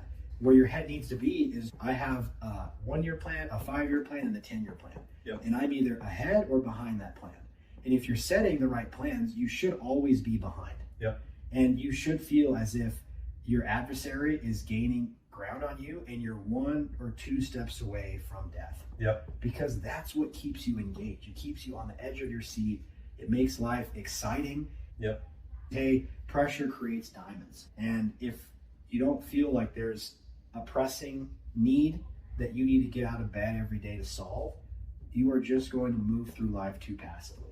Yep. And time is going to pass you by, and you're going to get older, and then you're going to start getting acquainted with regret. Mm-hmm. What do you do? What do you do? I would rather have the pressure of the world's demands on me than the pressure of regret, knowing that, oh, there was 1 thing or 2 things that I wanted to do that I just didn't get to do. Yep. Because I got very complacent. I got very comfortable. Yep. And the devil will find you in idleness. Yep. Have you ever heard that before? A lot of Puritans left the United Kingdom to come to America, and they taught industriousness rubbed shoulder to shoulder with godliness. If you want to live a life of good principle, you yourself have to be someone very resourceful, and you have to be able to teach other people to be resourceful. The roles of a father are to protect his family, provide his family members with opportunity, and teach his kids to be industrious. Fair. So if we are expected to teach it, we have to embody it. Yep. Mm-hmm. So when Kyla gets older, when you have more kids, they're going to think about, wow, what examples do I have? And they're going to look at their dad like, hey, my dad was a self-starter. Mm-hmm. My dad rewrote certain history that he couldn't control that was written possibly before him. And so we want these big, audacious, hairy goals that if we do not meet, we have a situation that will cause lack of sleep, nausea, pain, mm-hmm. because that's where people become winners. It's funny because this winter, we were on our winter blitz from like January through the end of March, and actually did most of my volume last year on that blitz. But throughout the blitz, it was probably February, me and Shelby were meeting with one of our functioning doctors, and we got all our blood work done. He was like, dude, your cortisol levels are through the roof. Are you a stressed out person? And he's like, your lifestyle seems pretty easy going, man. You're home quite a bit. You guys have fun. Everything's going for you, but literally, bro, your cortisol levels are really high. We need to get those to come down a little bit. And I told my wife it'd be very interesting to run my blood work when I'm not on a blitz to see if I have that same, I'm getting chased by the bear. He's like, dude, your cortisol levels are so high, it's like there's a grizzly bear right behind you. And so constantly that was the joke, hey, there's a bear behind us, blah, blah, blah. But curious, because I don't really feel like I'm a stressed out person at all. I don't stress like I really. But when I'm on a blitz and I've left my home in Utah, I've left my family, I've left my roots to go out to this place, New Mexico or somewhere in Nevada, where I don't have anything, I get like a crazy stressed out mindset to do what I'm supposed to be doing when I'm supposed to be doing it and perform at a really high level. So with what you were talking about, the oil guy constantly stressed out, I feel like that's kind of how it is on a blitz, but it's good stress and it's stressing to hit your goals. And stressing because it's important to you. If you didn't feel stressed, you wouldn't take the action. Completing it or not, because there's no stakes. So if you want to feel more compelled to take action, you just have to raise the stakes. What is it that is not going to take place if you do not accomplish your goals? And if you have to say things publicly and let peer pressure be the driver, you should do it. Yep. That, hey, I'm going to announce to my family that this summer, being my sophomore year, I'm going to make over 6 figures in 4 months. And say that with conviction, because now it's a word that you don't want to break, because you have pressure from your inner circle that is likely going to demand a higher level of performance from you. Yep. If you could give counsel to a rookie who hears this and wants his 20s and his 30s to look like we have been describing, what would they be doing now? So studying, looking at people in the business or in the team or in the company that you respect and pick their brain, and then also set targets. So like within your team, if you're a buddy that got recruited with a friend, or I don't know, if you're a rookie and there's a sophomore on the team and he's really cool, set a target on him, compete with that person, and then compete with yourself, right? You worked 4 months out of the year last year. Right. But when you were on, you were 100% engaged. Right. There was no passiveness. It was, hey, I'm competing. We talked a second ago when I first came in, you commented on me being skinny. It's pretty likely for me to go out on a blitz weighing 160 pounds at 6 foot, which isn't thick or by all means, pretty skinny guy. And then I'll come home weighing like 145 pounds because the grind is so real. One of our last trips that we did, I think that was August this last year, we were in the Dream Team competition. Our team ended up losing, which sucked, but it was super fun to compete on that level. Yes, the Dream Team. The comps are one of a kind. They're irreplaceable. It's the closest thing to professional sports without it being professional sports. And had they been able to possibly switch our cleats and our football pads and our bat, if we were playing baseball with an iPad and shoes and commissions, depending on what we did, we likely would have chosen that sport at a young age. Oh, yeah. You did. You were like 8, 9, 10, 11, 12. You actually did. That was your sport. Would you say that sales has been your sport? Yeah. I've gone head to head with you on a few occasions, and it has always been my fiercest opponent, because typically we're in different brackets. Because if you enter the comp as the number one guy, you don't face the number one guy out the gates. You usually get paired with the weakest. Yep. And I see your name on the other side because it's a name I recognize, and slowly but surely we find each other in the quarters or the finals. Yep. And it's the funnest thing to compete against you, because I know it's going to call for just my very best. Beyond my very best, because my very best likely is not going to cut it. So you've been a great opponent, man. Yeah, well, You've been the funnest to compete with, because it pushes me to perform at a new standard. And now I know I have this new standard. It was a fun competition when you kicked me out. Barely.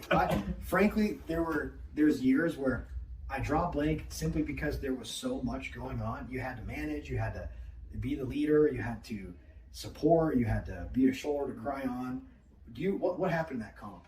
Yeah. Because it'll jar my memory too. Yeah, so we were in the Madness, and I was actually crushing it that year. It was that year that I was in Colorado Springs, and I did all my accounts in that neighborhood, and literally I was selling 3 to 4 every single day. It was very likely I was going to finish. I think it was a 1 or 2 day matchup, and me and you were competing. I think it was like second day, I was ahead of you.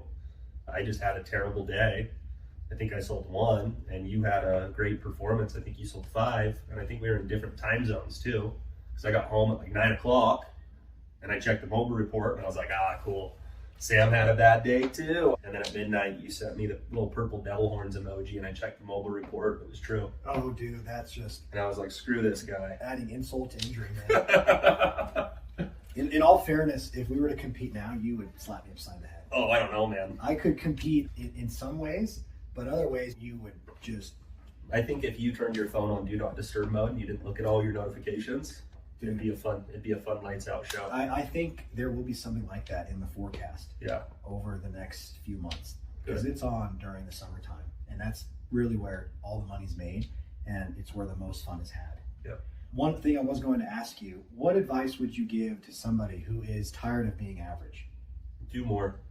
The definition of insanity is what? Doing the same thing over again and expecting different results. Chris Lee told us years ago, dude, I don't say anything special. It's mindset, it's conviction. It really is. So just figuring out how to do what you're supposed to do every single day, not get your results, get kicked in the nuts, still have a positive attitude, and point the finger at yourself. So if you get home and you bageled and say it's 10:30 on whatever, a night, and you didn't sell that day, don't blame your area. Don't blame the guy that sold 3 that got the yes land. Oh, he got the new development. Dude, my neighborhood sucks, bro. That's why I didn't sell. No, blame yourself. There has been so many times doing this job where I have had like a piss poor attitude. We're all human, right? Mm-hmm. Can't control it, whatever. And I'll be at home at night and I'll have all these negative things going through my head where naturally my mind is blaming all the outside circumstances. No, today at 4 o'clock when your appointment wasn't there, you turned into a little B word and you got negative, and then you started being rude to people when they would tell you no instead of being able to willing to work with them. No wonder you didn't sell today. What is it that you feel you do extremely well that very few people, if any, can replicate you in? Besides the mindset, in addition to that, what would you say is your unfair advantage in the home? I would say that I'm really comfortable being uncomfortable, and I'm not super politically correct, so I can make people feel comfortable. I can have a professional conversation, but still have my personality come through. And I would say it's like what I hear a lot. It's like, dude, you're super comfortable. You're unlike anybody that's ever sold us anything. I feel like I'd let you spend the night at our house. Or it's weird. We actually blitz in our 5th wheel trailer quite a bit.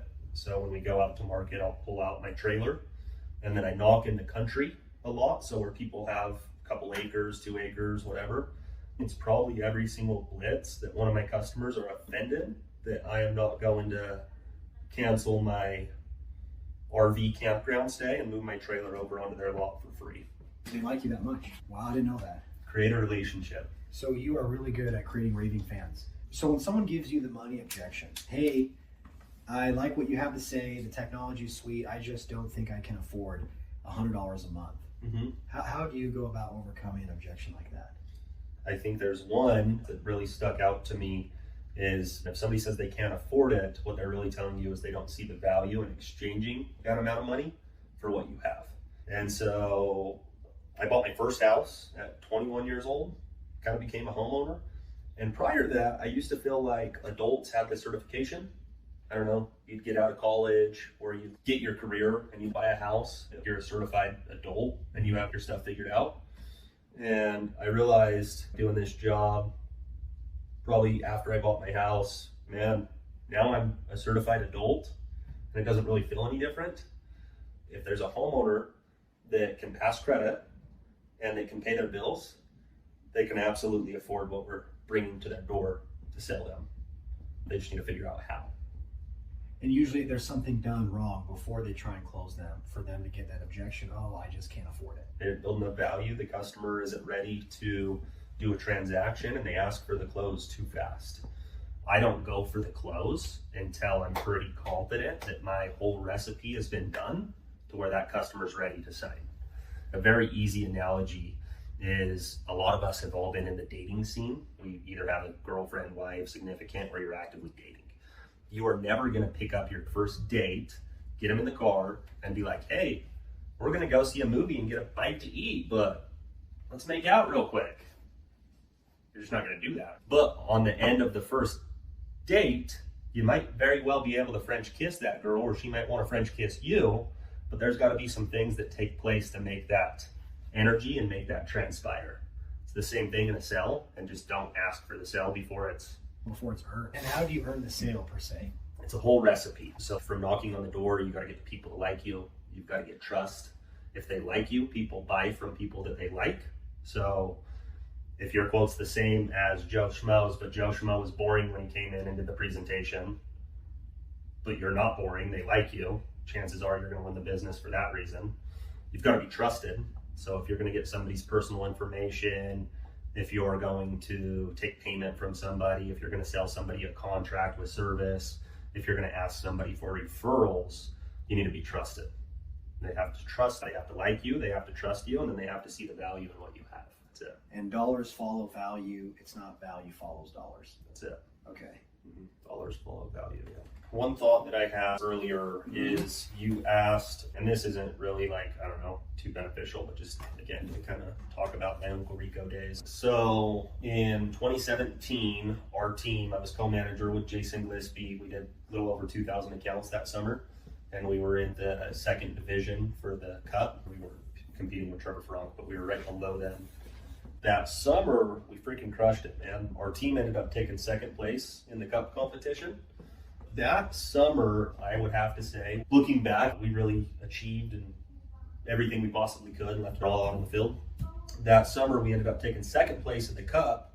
The month of August, I was so bought in to doing the job for the competition that I was knocking my first door at 9 o'clock every single morning. It was uncommon for me to be home before 10 o'clock at night that entire month. And that month, I ended up doing 76 accounts. Whoa. In the month of August. Almost did unheard of. Yeah, I almost did like 300 that year, but it was the month of August that was bigger than anything that I've ever done. And it was just buying into the competition and doing it for outside circumstances. Even bigger than like my personal goals, my financial goals. Like our team was freaking bought into winning that thing. The night that the last day of the competition was a sacred night in America because it was the Floyd Mayweather-Conor McGregor fight. I had all our techs backed up and I had sold 4 that day. And a guy that told me no saw one of my techs installing his neighbor and he called me at 30. Was still in the neighborhood, cruised over to his house, ended up selling him. And then in order to get the points on the board, we needed a technician to install it that night. All of our techs were booked. We still had like 2 jobs waiting. But one of our technicians had a girlfriend that installed with him all summer. She wasn't a tech, but she literally went to every install with him. And she was up the road. So I hit her up and I'm, hey, I need you. Come do this install for me. I calmed her down and convinced her to let me come pick her up with the equipment from Cam's car, the other tech, her boyfriend, and a couple tools. And she came over and started the job. And then our tech showed up at like 1 a.m. to get the job finished and online. That's determination. Wow, unbelievable. That is an insane story. It's fun. Isn't it fun to reflect on those? Yeah, it is. Where you remember what it was like, what you had to do to get the job done. What's the most money you've ever made in a month in door-to-door? Oh, man. I don't know. I'd say over 6 figures, probably. Over 6 figures. Yeah. So that is over $100,000 made in 1 month. And is that from previous months that have been accumulating that was all paid out in 1 month? No, Or what's I'd the say most like 1 money? month of work. So 1 month of work, you've netted what hit your bank account, your bottom line was over $100,000. I would say I felt I had a little worse of a year last year. I made Why are you so pessimistic, man? I don't know. I made like close to 300 last year. I set up my year from January to March. We went out and blitzed. And then I did 2 other 3-week trips other than that. So total working months, how many? 4.5. Because I did 2.5 at the start, and then I did a month and a half. So 4 months, and you had cleared $300,000. No, I made almost 300. Oh, you made almost 300. Yeah. Wow, that's impressive. Yeah. You had somebody's very successful year in 4 months. Almost 4, maybe less than 4. Mm-hmm. That's so insane. It seems normal to us because we've been doing this for a long time, and that's the watermark. I mean, that's an exceptional 4 months. It's almost hard to comprehend. How can you do that? How is it some people can go and work for 4 months and make $50K a month doing the same job, but you can go and make over $300,000? Willpower and discipline, grit. And not giving up when the going gets tough. That's right. What's your highest earnings year at Vivint? It's like 500 grand. 500 grand. Mm-hmm. But was that working 12 months? Mm-hmm. No. How many months was that working? It was actually when we were doing 2 weeks on, 2 weeks off. For those who don't know, you would work for 2 weeks and then you would leave and take 2 weeks off. Mm-hmm. So you had just an amazing combination of work-life balance. Mm-hmm. It was intense when you were working, Mm-hmm. just as if you were a pilot or a fireman who works long hours for those 2 weeks, but you made a lot more than a pilot or a fireman. You probably made as much as the entire fire department or a few fire departments. Right. And you didn't have to fly to Hong Kong to do it. Isn't that cool? It is really cool. It's so cool that I think we forget how cool it is because it just becomes normal. Yes. And that's the wonderful thing about having high standards. They become the standard.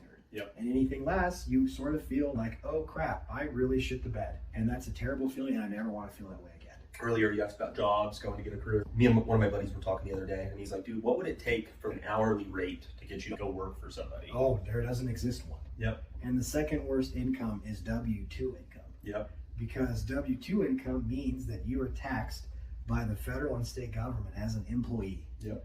And when that happens, that means you have to pay a percentage without any write-offs, without any deductions, without any depreciation, any tax advantages in real estate and oil and gas investments, where if you are an earner that didn't have your situation where you made $300,000 in less than 4 months, but you made that over 12 months working for some Fortune 500 company, and say you were a single male, do you know what they would tax you at? What rate? Oh, yeah. I think it's over 30%. Yeah, I never pay 30%, nor do you, because we have tax advantages as a sole proprietor, as a 1099, as our own business owners that others don't. Yep. Which means that they work an entire year, and for 3 months out of that year, they work for free. Yep. Because the government takes those dollars and sends them to whatever cause they feel like is important. Yep. And I think that's another big hack in your 20s is learning to increase your income, live far below your means, invest till it hurts, but also know the tax code, hire tax professionals, and take every advantage that they possibly give business owners to reduce tax liability. Because it's not what you make, it's what you keep. And the money you earn is the money you save, which is money that you then can invest, right? And when you're in a position like Vivint can provide, that gets you into phenomenal situations to save on taxes. This last year with my rental property, I sent in my write-offs and like legit write-offs. And with my depreciation on my rental property, I actually had my guy take off a lot of my write-offs to increase my tax liability. So my qualifications for loans and stuff this year. And then also you can choose not to show higher taxable income, which makes you more likely to be qualified for bigger loans. Mm-hmm. It's like give Caesar what is Caesar's, as they say in the Bible. You have to pay your fair share, but don't pay any more. That's right. And with that comparison too, what's really cool is my brother's wife's a doctor, and we were talking a little bit about like income and what she pays in taxes. And what I paid in taxes last year with my depreciation was still substantially less, and my income was pretty similar. By a factor of 2 or 3, did she pay 2 times the amount of taxes you did? Probably 3 times. 3 times the amount of taxes. That means she pays that in 1 year. Mm-hmm. That's so crazy. Yeah, it's nuts. And it was literally just because my rental property and being able to depreciate it. Mm-hmm. Yeah, and for people who don't know, there are tax codes that incentivize people to develop and own real estate, because owning real estate means you're investing in infrastructure, creating lots and lots of jobs whose value in the increase in jobs is more worthwhile than the income that they would choose to tax you for. Yep. And so it's really important to know the rules to your best abilities and play them accordingly. And if you do that over the course of 5, 6, 7, 8, 9 years, 10 years, you overshoot all your financial goals. You put yourself in a situation where your compound interest is so great from your investments that it does more for you than you could possibly do on yourself in your day-to-day. Oh, yeah. And that's more of what we want to build. Yep. And most importantly, help other people do it too. Because I didn't really have any of these influences growing up. My mom was a CNA and a house cleaner. She's an immigrant in the United States. My dad, he worked drywall as a blue collar worker. So they had different knowledge. Grateful for them, but I got all of this because of Vivint. I surrounded myself around people who were doing way bigger things than me, and that got me to raise my standards. And usually if you surround yourself with people like that, as long as you are patient and you're hardworking, you will likely get to where they are. And you really want to rub shoulders with people that you would want to trade lives with, because if you wouldn't, then you probably never should heed their counsel. Yep. A lot of people run their mouths as if they are knowledgeable to direct and mentor people. But if you were to ask them, hey, show me what makes you credible to say the things you do, and you could hear a pin drop. Yep. Because they are only people who know how to theorize. They have zero practical knowledge. And that's a problem with the education system, because a lot of those people are directing the minds of the young. Yep. And a lot of schools have miseducated kids because they confuse ideology with practicality. You've obviously taught us everything that we knew in solar. What was awesome though is I feel like for so many years I rubbed shoulders with a certain group of people, and they were good. They did this job at a high level, but our skill sets were probably different. And working with you taught me a lot of things that maybe I did and didn't even know about it. But then watching you do it in the home, I'm dang, Sam's really good at that. I kind of do that, but not to that level. And so I actually feel like you helped me sell. Thank you, man. Yeah, we're all helping each other. The work you do on yourself becomes the gift to everybody else. Truly blessed that we found it in our 20s. I look back and analyze decisions against your peers. And of course, there's always going to be categories where some rank higher than others. They're not meant to be considered in isolation. It's sort of a compensatory basket of decisions that have been made. But I truly feel like any young person who pursues door to door with their heart and mind for 5 years will be 20 years ahead of someone who doesn't, because it teaches you so much about yourself and it gets you ahead of where you would have been had you not done it. Totally. And it's not sexy, it's mundane, it's repetitive, but at least there's the possibility of getting ahead. And if it weren't for this, we would probably live different lives and not be able to say the things we can say today. So a lot of reverence and love for the doors, man. I agree. They weren't always the kindest. It's funny when it's dog days of summer and you're in the thick of it, you don't feel like you love the doors, you respect them, but you can't say in hindsight, hey, I am actually really grateful for all those things. after every single summer, like a week after, the pain is gone. You're enjoying your spoils, but if you didn't, which is much harder to bear, Much more painful. is the regret. Yes. And you can have pain for how hard it was, or you can have pain for the amount of regret. And over time, it catches up to you, and it really stings. So use your time wisely. What are you going to do? Have the faith that if I ask you to go dig a hole to bury your truck, you can dig that damn hole? I could dig that hole, but I would rather be digging a hole among my peers who are also digging a hole, and they make a competition out of who can do it the best, and we're paid accordingly. That sounds way more fun. That's right. You can take any job that is difficult, but as long as you have rewards for doing that difficult job, it makes it worth it. That's right. Because living in a snow globe wishing that it were easy is just being out of touch with. And the only thing to hit on that with our job, it's really hard to see like the milestones of like you hitting success or making it happen, right? If you're digging a hole, you have a hole that's starting to appear. And you can see that hole's getting bigger, and your pile of dirt that you're moving is getting bigger. And oh man, we're making progress. If you go out and you're brand new at this thing and you go out and sell for 4 days or the first week and you don't sell anything, you're actually making good progress. You just don't see it, and it's harder to track. And that's why the rewards are outsized for the work that we do, because of the level of difficulty. And you have to operate by, most of the time, faith, not by sight. Yep. Because if it were all by sight, neither of us would be here, and we would have turned back a long time ago. Totally. It seems so repetitive, trust the process, but really it is the process where all the value is created. Thank you, man. Appreciate it. Thank you for your time. Appreciate you, man. Thanks for being such a killer. That's episode 2.